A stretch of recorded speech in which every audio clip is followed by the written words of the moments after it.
Bueno, señores, nuestro tema del día de hoy, ¿usted qué piensa que viene después de la muerte? ¿Le tiene usted miedo a la muerte? Y vámonos precisamente a hablar de las diferentes culturas. Hicimos un recorrido por las diferentes formas de morir o las diferentes culturas o rituales que se hacen alrededor de la muerte, alrededor del mundo, y esto fue lo que encontramos. Ya venimos a sala para hablar de este tema que está puyudo, como digo yo.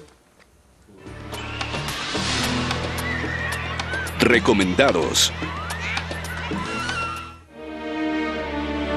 Gabriel García Márquez no se equivoca cuando describe a Macondo como un pueblo sin cementerio, que es también un pueblo sin historia, y es que cada cultura y cada religión tiene su rito frente a la muerte. Y aunque el rito occidental del entierro en Camposanto es el más común por nuestra condición judio-cristiana, lo cierto es que existen ritos funerarios en todas las culturas. Por ejemplo, en Egipto, los funerales iban precedidos de un juicio público. Si la vida del difunto había sido ordenada y digna, se procedía a los funerales, pero en caso de ser corrupto y criminal, el cadáver era enterrado en una fosa común llamada tártaro. Ahora bien, si el difunto tenía deudas, no se podían hacer funerales hasta que su familia las cancelaran. En la cultura atenea o griega, el cuerpo del difunto era lavado y perfumado y expuesto en la sala de su casa, para que todo el vecindario lo elogiara. Si el muerto había sido un personaje importante o había muerto por la patria, se terminaban las ceremonias con un banquete en su tumba. En el Tíbet se hace el funeral celeste. En este funeral, el sacerdote afila su puñal y la carne del cuerpo. Los huesos y el cerebro se machacan y se mezclan con harina. El olor a carne y a incienso atrae a un gran número de buitres que se abalanzan devorando al cadáver y llevándolo de nuevo al cielo. En las culturas africanas, durante los días que dura el funeral de un jefe, cada esposa se confina en un cuarto pequeño, se pinta su cara y su cuerpo de negro. Durante este aislamiento, cada esposa dentro de su cuarto prepara comida para los parientes que lo visitarán y preparan una canción que entonarán en honor a su esposo y jefe muerto. En China hay una creencia, y es que entre más asistentes vayan al funeral, el muerto irá más rápido al cielo. Por esta razón y por la influencia de Occidente es que hemos visto que en los últimos años los campesinos han optado por contratar strippers que hagan un show mientras el público va a los funerales. Esta regla fue prohibida en agosto del 2008 con motivo de los Juegos Olímpicos. En Colombia, un ejemplo muy vivo de la muerte ocurre en La Guajira, pues durante el funeral realizado en compañía de familiares y amigos se realiza la degustación del banquete culinario, la exhibición de la posición social y la recreación del lugar donde irá el alma del guayú. En el Chocó, los velorios para despedir a los adultos que mueren o los chigualos, que se celebran cuando un niño deja de existir, son una unión de cantos y rezos, en donde se redistribuye la riqueza de la región, pues los ricos a la hora de asistir al funeral le darán muchas más ofrendas que los pobres. Y aquí muere este brevísimo recorrido por la cultura funeraria del mundo, con una sola conclusión, y es que momificado, devorado por un buitre, velado con un stripper o desenterrado para una última fiesta, lo cierto es que sin importar la cultura y la forma de irnos, todos desapareceremos, o en palabras más salseras, las calaveras todas blancas son.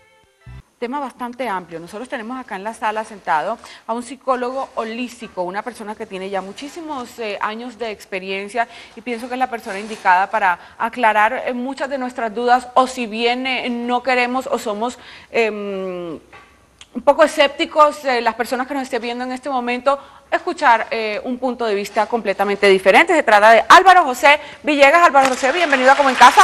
Muchas gracias. Qué rico tenerte acá, qué rico poder contar con una persona con tanto tiempo de estudio como tú, y de práctica también como tú, una persona que inclusive perteneció a una de las organizaciones religiosas más grandes del mundo, como puede ser el Opus Dei, que hoy en día tengo entendido que ya no perteneces al Opus Dei. Cuéntanos un poquito sobre cómo se ha desarrollado todo esto en tu vida. Pues mira, yo la verdad, pues como tú lo dices, estudié en un colegio del Opus Dei, en el Gimnasio de los Cerros. Ahí, estando en el colegio del Opus Dei, conocí a Santiago Rojas cuando tenía 12 años. El tema me llamó mucho la atención, me gustó muchísimo, y empecé a investigar, y pues aproximadamente a los 25 años pues me metí de lleno al tema. ¿A cuál tema? A la psicología holística. Pero después de haber pasado por arquitectura y por otro Después de haber dado unas cuantas vueltas en la vida. ¿En qué momento te diste cuenta que te gustaba eso, ese contacto con la gente, de pronto ayudar, de pronto investigar esas otras formas que hay de sanar, de pronto, por llamarlo de alguna manera? Pues mira, a mí siempre me ha gustado el hecho de estar en contacto con la gente, el hecho de ayudar. La verdad no había encontrado la forma de hacerlo, pero pues afortunadamente pues la vida me trajo esta metodología, esta nueva forma de hacerlo y pues estoy muy contento haciéndola. Para la gente que de pronto no está como muy relacionada con el significado holístico, quiero decir que no tiene absolutamente nada que ver con medicamentos ni nada de eso, es absolutamente espiritual, ¿tengo entendido? Es muy espiritual, sí, tiene que ver con la parte, o sea, tener en cuenta al ser humano como un ser integral que lo es, tener en cuenta la parte mental, la parte emocional, la parte física y muy en cuenta la parte espiritual. Bueno, Álvaro, vamos a hablar del tema del Día de la Muerte, que es lo que estamos haciendo hoy. La gente le tiene muchísimo miedo a la muerte, a qué hay después de la muerte, a lo que se siente en el momento de morir, otros a perder los seres queridos. Tú has viajado, has investigado muchísimo acerca de estos temas y has curado mucha gente que ha pasado por duelos bastante fuertes. En estas investigaciones, ¿cómo ves tú la muerte a través de diferentes culturas? Todos lo vivimos de una manera distinta. En unos lados es dolor, en otros lados es una fiesta. La muerte, ¿tú cómo lo ves? Correcto. Yo, por ejemplo, tuve un amigo que me contó una historia recientemente. Él cuando estuvo en Tailandia le tocó observar un accidente y en ese accidente iban en una moto el papá, la mamá y la hija. Ellos murieron y los del bus pues sencillamente se bajaron a celebrar, a aplaudir y como si fuera una fiesta, pues porque el concepto que ellos tienen de muerte es muy diferente al que tenemos nosotros. Entonces, pues... Se olvidan de cierta forma ellos un poco de los sentimientos de ellos, porque de todas maneras no vas a tener a esa persona al lado tuyo y le prestan más bien como esa... miércoles, yo no sé, humildad a los muertos porque ya se van y se van a vivir mejor. Yo no diría que se olviden de las emociones, yo diría que lo que hace que a ti la muerte te impacte de una manera u otra son tus creencias, lo que tú creas con respecto a la muerte. Si tú crees que es algo trágico, si tú crees que es algo nefasto, pues obviamente te vas a sentir acorde. Para ellos ese momento Las es el celebraciones... paso a una mejor vida, es un acto de felicidad, entonces para ellos es una transición, claro. Correcto, entonces pues no sienten verdaderamente lo que sentimos nosotros. Acá en Colombia, que es donde tú, pienso yo que has hecho, o me equivoco, la mayoría de tus prácticas, pues por decirlo, ya con gente, ¿cuál es el mayor miedo que le tiene la gente a la muerte? Yo diría que el mayor miedo que le tiene la gente es no saber qué pasa después, a la forma en la que va a morir, a dejar a seres queridos. Yo diría que esas son como las causas más comunes por las cuales las personas le tienen miedo a la muerte. ¿Y qué es la muerte en realidad? O sea, según tú, ¿qué es la muerte? ¿A dónde vamos nosotros? Según tu punto de vista, ¿para dónde vamos a ir nosotros cuando nos muramos? Pues yo simplemente creo que uno se muere, desde mis creencias, pasa a otro estado, a otro momento, a otra dimensión, donde pues aprende uno otras cosas y pues después vuelve nuevamente a este plano a aprender otras cosas. O sea, la reencarnación. Yo creo en la reencarnación, personalmente. ¿Has tenido casos de gente que les Álvaro José hace regresiones? ¿Has tenido casos de gente que ya hayan estado acá o gente que de pronto te hayan conocido a ti? No sé, cuéntanos algo así como bien interesante. Bueno, pues yo diría que el mejor caso que explica lo que yo hago es una señora que llega a mi consulta a los 48 años, había pasado por todos los psicólogos, por todos los psiquiatras, diagnosticada con todos los diagnósticos, todas las medicinas.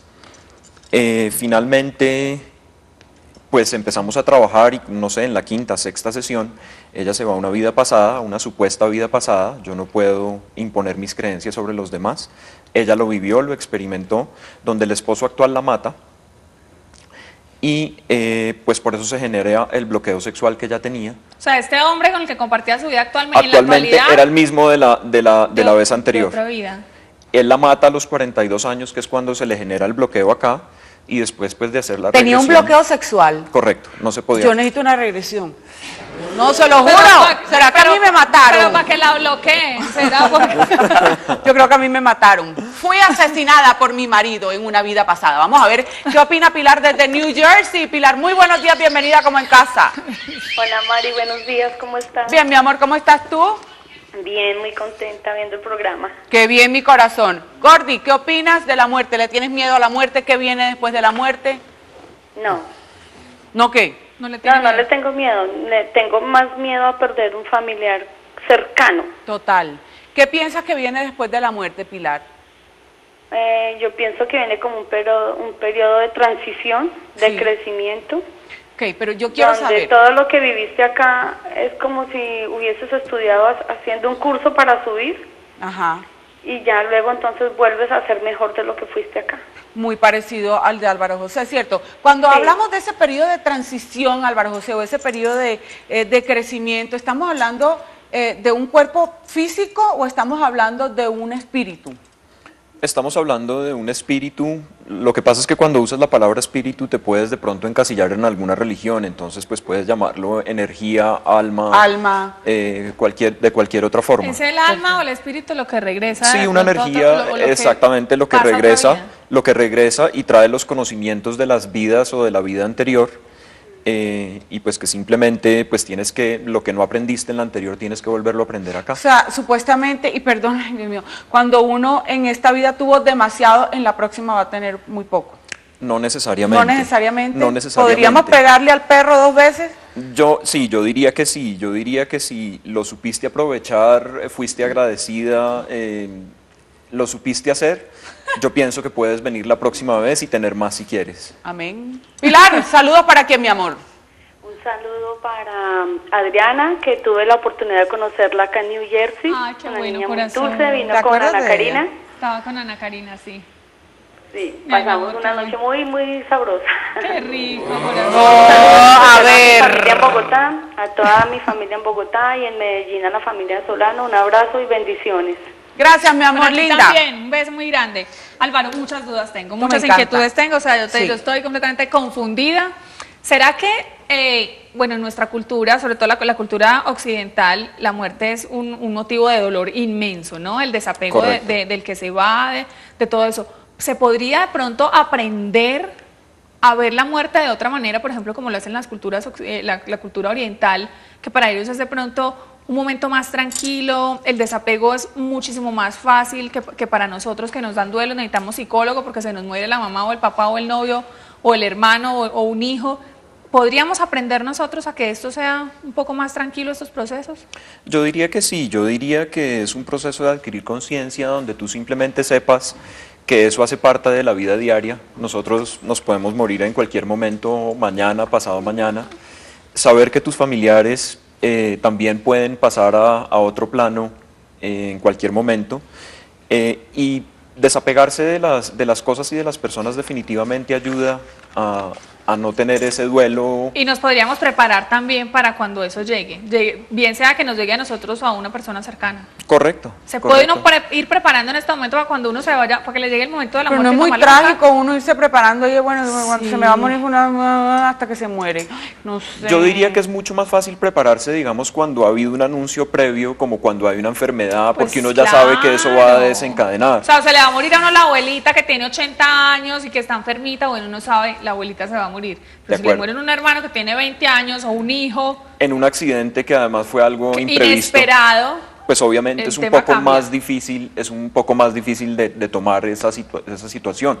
Pero hay maneras, pues simplemente saber que está ahí, saber que es algo que hace parte de este proceso y pues que no es algo tan terrible como se piensa. ¿Se queda uno con pedazos de la persona que se fue? ¿Se queda uno con algo de la persona que se fue? Sí, una de las cosas que las personas no deben pensar es que los recuerdos se van y se pierden. Los recuerdos están ahí y la persona de alguna manera está con la persona que quedó. Entonces los recuerdos definitivamente no se pierden. Afortunadamente.